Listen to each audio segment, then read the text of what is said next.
नमस्कार। देखिए, इतिहास सिर्फ राजाओं और लड़ाइयों की कहानी नहीं होती, ये एक पहेली की तरह है। आज हम यही सीखेंगे कि एक इतिहासकार की नज़र से चीज़ों को कैसे देखा जाता है। और इसके लिए हम भारतीय उपमहाद्वीप के 1000 साल के सफ़र में छिपे कुछ सुराग ढूंढेंगे। तो चलिए, इस दिलचस्प खोज पर निकलते हैं। अच्छा, एक बात सोचिए, क्या हो अगर कोई आपको भारत का एक ऐसा नक्शा दिखाए जिसमें सब कुछ उल्टा-पुल्टा हो? सुनने में अजीब लगता है ना? बस यही सवाल आज की हमारी पूरी पड़ताल का सेंटर पॉइंट है।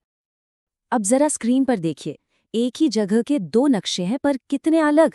बाईं तरफ जो है वो 1154 में अरब भूगोलवेत्ता अल इदरीसी ने बनाया था, और दाईं तरफ वाला वो 1720 के दशक का एक फ्रांसीसी नक्शा है। फर्क तो साफ नजर आ रहा है ना?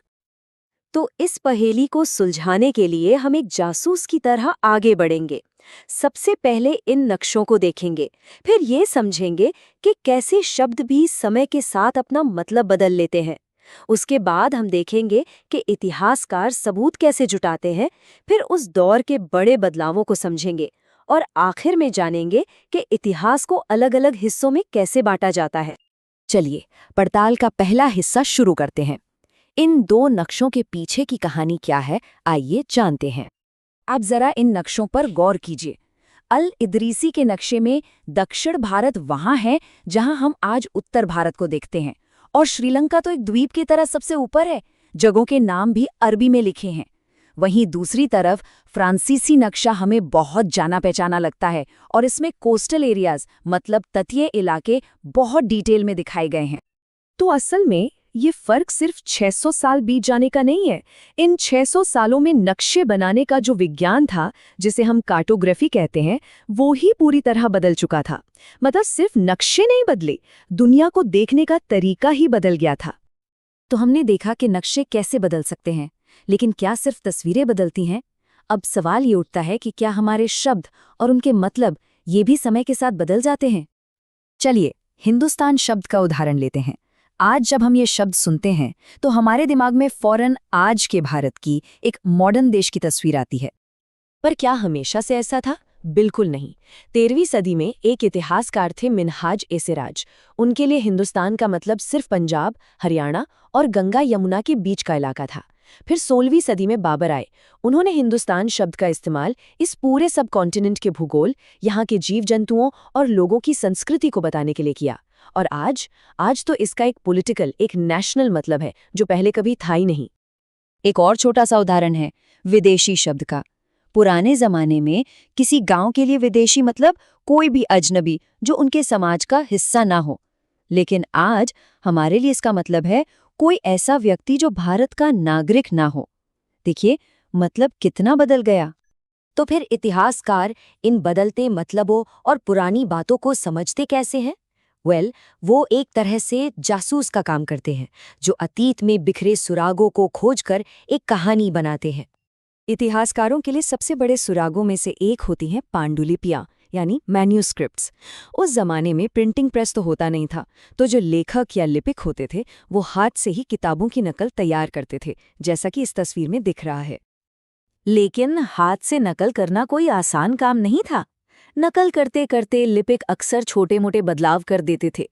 अब सोचिए, सदियों तक जब नकल की नकल होती रही तो ये छोटे छोटे अंतर बहुत बड़े हो गए। इसीलिए इतिहासकारों को एक ही किताब की कई अलग अलग पांडुलिपियों को पढ़ना पड़ता है, ताकि वो ये अंदाजा लगा सकें कि असल लेखक ने आखिर लिखा क्या होगा। ये एक बहुत ही दिलचस्प किस्सा है। 14वीं सदी के एक इतिहासकार थे जियाउद्दीन बर्नी। उन्होंने अपनी एक किताब दोबारा लिखी, पर इतिहासकारों को 1960 के दशक तक पता ही नहीं था कि उसका कोई पहला वर्जन भी मौजूद है। सोचिए, एक नई खोज ने इतिहास की समझ को कैसे बदल दिया होगा। अब जरा उस बड़े पैमाने के बदलाव को देखते हैं जो 700 से 1750 ईस्वी के बीच हुआ। ये दौर किसी ठहराव का नहीं, बल्कि लगातार हो रहे बड़े बड़े बदलावों का था। इसी दौर में नई नई टेक्नोलॉजी आई। सिंचाई के लिए रहट आया, कपड़े की बुनाई के लिए चरखा आया, और लड़ाई में बंदूकों का इस्तेमाल शुरू हुआ। इन आविष्कारों ने खेती बाड़ी से लेकर युद्ध तक सब कुछ बदल दिया। इतना ही नहीं, खान पान भी बदला। आलू, मक्का, मिर्च, चाय और कॉफ़ी, ये सब चीज़ें इसी दौरान बाहर से आए लोगों के साथ यहाँ पहुंचीं और इन्होंने यहाँ की अर्थव्यवस्था और खाने पीने की आदतों पर गहरा असर डाला। ये दौर बड़ी सामाजिक हलचल का भी था। राजपूतों जैसे नए समूहों का उदय हुआ। खेती बढ़ाने के लिए जंगलों को काटा गया और किसान समाज पहले से कहीं ज्यादा जटिल हो गया। लोग जातियों और उपजातियों में बंटने लगे, जिनके अपने अपने नियम कानून होते थे। अब सवाल ये है कि इतने सारे बदलावों को एक साथ समझा कैसे जाए। इसके लिए इतिहासकार समय को अलग-अलग हिस्सों या कालों में बांटते हैं। इस तरीके को काल विभाजन या पीरियडाइजेशन कहते हैं। इसका मतलब सीधा सा है, हजारों साल के इतिहास को समझने में आसानी हो, इसलिए उसे ऐसे बड़े बड़े हिस्सों में बांट दिया जाता है जिनकी अपनी कुछ खास पहचान हो। 19वीं सदी में ब्रिटिश इतिहासकारों ने भारतीय इतिहास को हिंदू, मुस्लिम और ब्रिटिश काल में बांट दिया। उनका मानना था कि सिर्फ शासक का धर्म बदलना ही सबसे बड़ा बदलाव है।